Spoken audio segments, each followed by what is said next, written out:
Hey guys, it's Christian, your local realtor, and for today's video, I want to talk to you about rental restrictions in BC.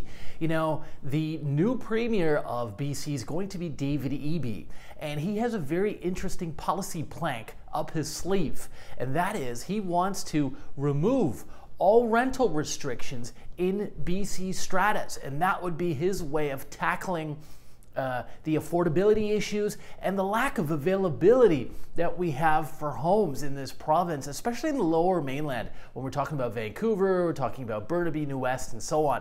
Hey, you know what? This is a great idea. I support it, and I think you should too.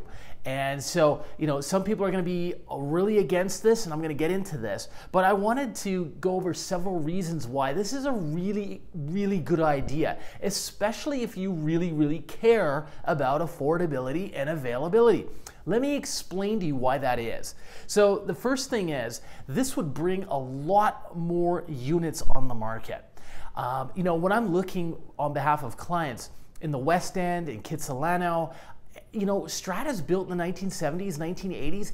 Most of them have rental restrictions in place. What that means is you might have an 80-unit tower and owners are allowed to rent out 5 units. Well, as you can probably imagine, those 5 get taken pretty quick, and everybody else who wants to rent out their unit is just out of luck. And so I think that would be a really good idea. And it's not just the West End and Kitts. We're talking about Fairview. We're talking about other pockets of the Vancouver area. I mean, we could be out in Port Moody. If it's a pre-2000 built condo, I find that often, probably a majority of the time, it's going to be rental restricted, especially if it's a 70s or 80s building. Okay. So how many units would this bring onto the market? I think that's a good question to ask. You know, there's over 700,000 strata units in BC, and I mean, we don't know how many of those are in rental restricted buildings, because stratas don't need to report whether or not they have rental restrictions to their municipal body or to the provincial governing body. So my guess is that probably about half would fall under some sort of umbrella rental restriction, especially if they're built pre-2000.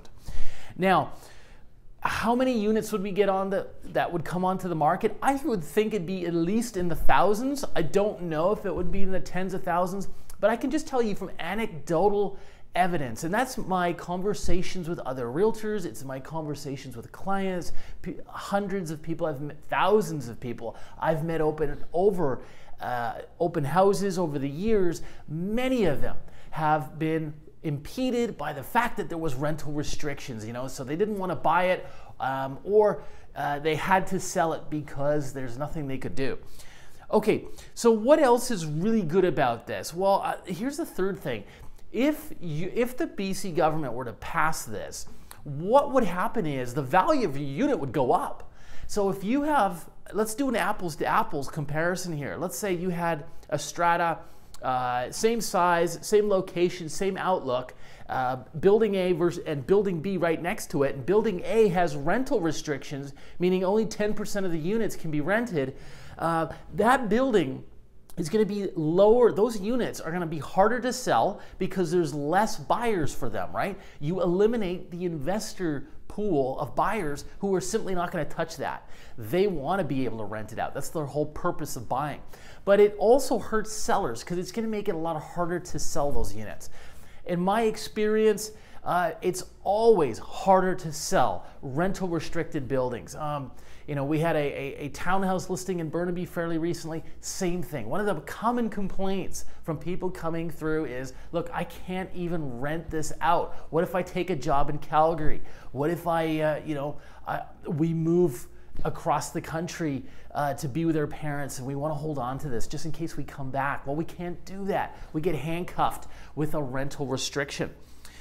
So I think you would see an uptake of about 5%. So if, again, building A and B is worth 700,000, all this, and building a unit in B and a unit in A is worth 675-ish, just by removing that rental restriction, it's going to add about $25,000, $30,000 in value to your unit, which is a nice thing as well.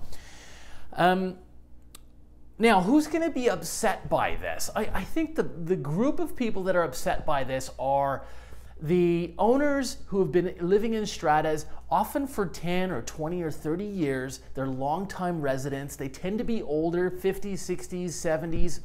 And they don't like this because they think that removing this restriction is going to turn their building into a party building. More tenants are going to move in. They're going to be disruptive, noisy. Maybe they're just not going to follow the rules, and it's going to cause problems. Well, that can sometimes be the case, but I find that most tenants, especially in Vancouver these days, are pretty much on the up and up. These are people who are young professionals. They work in IT. They make six-figure salaries. They tend to be very law-abiding, very good strata rule-abiding residents. So I don't think there's too many issues with them. Now, that said, I guess, again, I want to circle back to the fact that the purpose of this would be availability and affordability. And with the stroke of a pen, you would be adding a whole number of units to the rental pool without having to build any more buildings. And that would be an absolute dream situation, especially in the province and in the region, in the Lower Mainland, where it is so hard to come by good rental units. I mean, I read that there's most buildings see a vacancy rate of less than 1%. And certainly when we look at just the pure rental stock, those are purpose-built rental buildings, vacancy rates historically in Vancouver run very low, and in the last several years been less than 1%.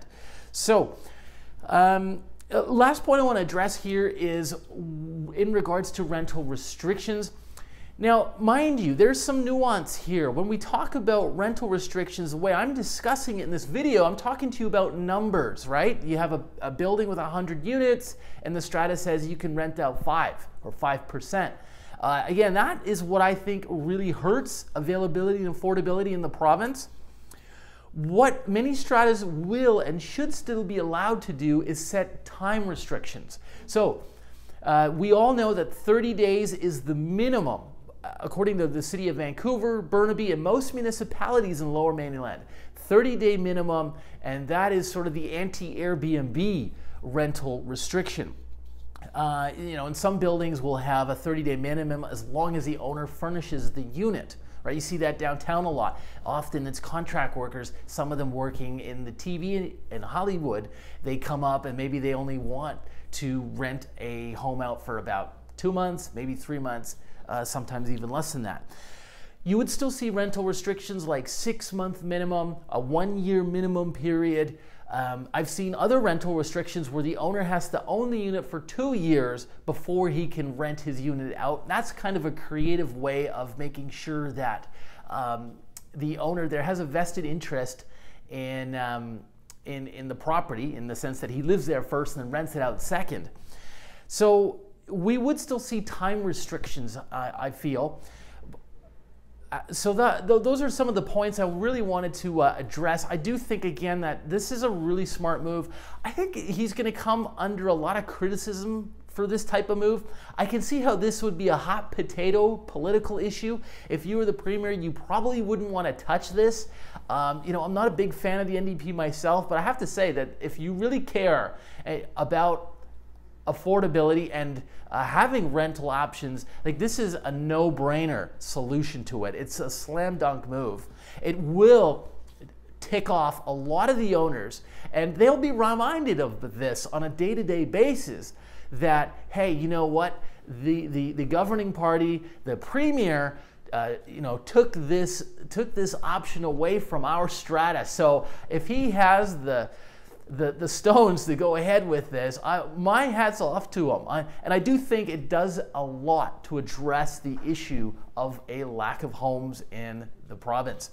Okay, if you like the value of this email and the content, in here, go ahead and leave us a comment. Give us a thumbs up, subscribe. We love having you, and we'll see you next time.